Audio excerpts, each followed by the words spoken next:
With our frets all nice and scalloped, we can move across to the back of the neck. We've got this nice glossy finish at the moment, unfortunately not great for shred guitars as you can get stuck up on it when you're trying to move up and down. A natural oiled finish will be much better for this, so we want to get in with our heat gun again and strip that paint. Same goes for this section, the heel of the neck, where this would bolt to the body. We want the paint to be removed from this section. No self-respecting acoustic guitar maker would ever allow paint here or in the neck socket itself.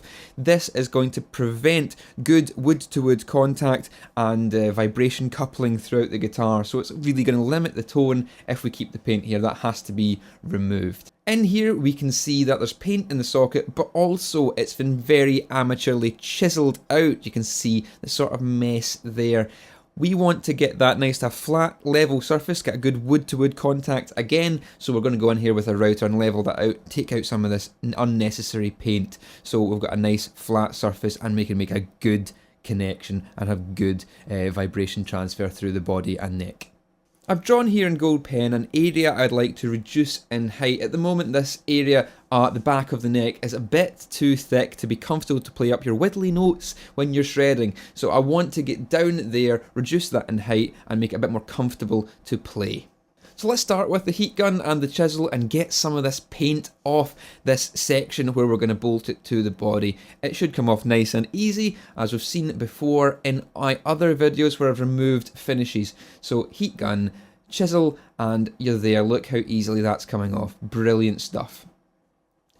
I wish I'd got this on camera, but unfortunately I switched it off to get a bit of work done. But the binding ignited under heat. The paint on the back of the neck was proving a little bit tricky to come off, so I was having to give the heat a little bit more to the area, and then it just burst into flame and smoked. The binding, I'm not sure what it's made from, but I've never seen binding ignite quite like this before. Usually it's soft plastic and the heat just softens it. This was something different altogether. It's charred and turned into black ash. Interestingly though, when I was clearing out the section so I could make room for new binding, I discovered that the 12th fret inlays, side dots, little black ones here, survived that intense flame. So they must be made from much more robust material than whatever the binding was. So I can put those back in when I replace the binding section, so I'll have to take that out, tidy that up, and cut a new bit of binding for there. Unfortunate, but that's just the way the cookie crumbles on this one. Switched over to the router and the body now to take out this semicircular area that I wanted to reduce in height for nice playability. So it's a case of setting the router to the desired depth and then just clearing away the area we need up to the line that I've drawn. So there's a little bit of cleanup work required on this section, and that's pretty much perfect.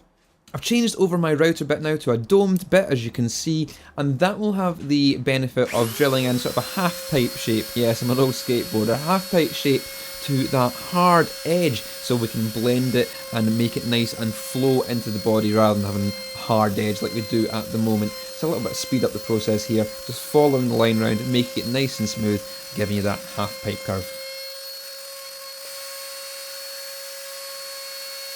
So you can see the shape that the router bit is made here, and we're going to go in with some sandpaper and just tidy up the lines, blend it all together and make sure it's comfortable to play. That's the ultimate goal of this whole section, is to make the guitar more comfortable to play up in the high end, up the high frets. Because if you want a guitar to shred, you need to play up at the high frets. So this needs to be comfortable to play. This is what we're doing now. So we can see the finished job on that comfort carving, the nice semicircular motion, the half pipe curve, and all looks very smooth. Our neck socket here is also now level. Look at that. So I've gone in with the router and just leveled that out so we can get a good wood to wood contact, nice and flat, so the neck and the body are making a strong connection. And this is the result of sanding the neck. Still a work in progress at the moment, but you can see that we're getting back down to sort of more raw wood stage. We can oil that up and it'll be nice and matte finish as opposed to shiny. So time to repair this binding now. I've cleaned up this section, cut out nice and square the section for a new piece of binding. So it's nice and cleaned out, removed all the old bits of binding, and we're ready to put this new section in. We're going to glue it there with instant adhesive super glue. Super glue is a wonderful thing for doing lots of different repairs on guitars. I use it quite often. Just be careful not to glue any of your body parts together, you silly, silly people.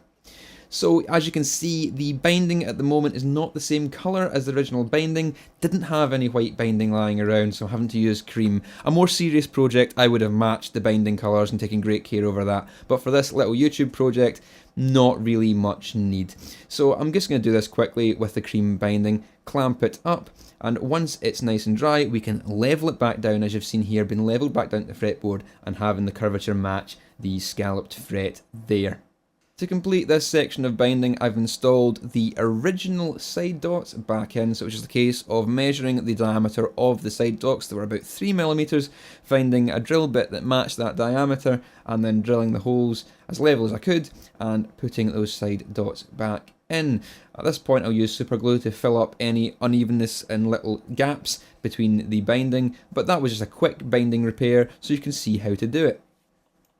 Now I had to remove some frets to get at the binding, so what I'm doing right now is cleaning out the fret slots with the back end of a craft knife to make sure there's no plastic fibre or any little bits that I've got in the slots while the frets have been out, because I want the frets to go back in nice and easy, and any residue or any debris inside those slots will prevent them doing so. So I removed these frets very carefully to try and retain their shape, so when I hammer them back in, they'll go in nice and easy. 4 frets, that's all I needed to remove was 4 frets, so we'll hammer them back in and they hopefully will hold their position no problem. If not, I'll have to go back in with some glue and clamp them down, but they seem to be going in nice and easy at the moment, so happy days, frets are there, nice easy job. Reducing the height on the back of the body has caused a problem. These screws no longer go in all the way, the 3 of them here.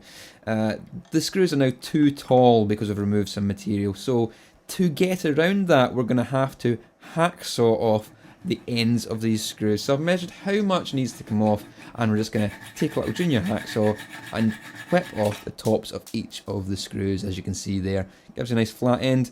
Take a file, just clean up any little burrs on them, and these screws will go back in, not a problem at all. They've reduced them in height, so they should go in all the way. Let's just turn that screw down.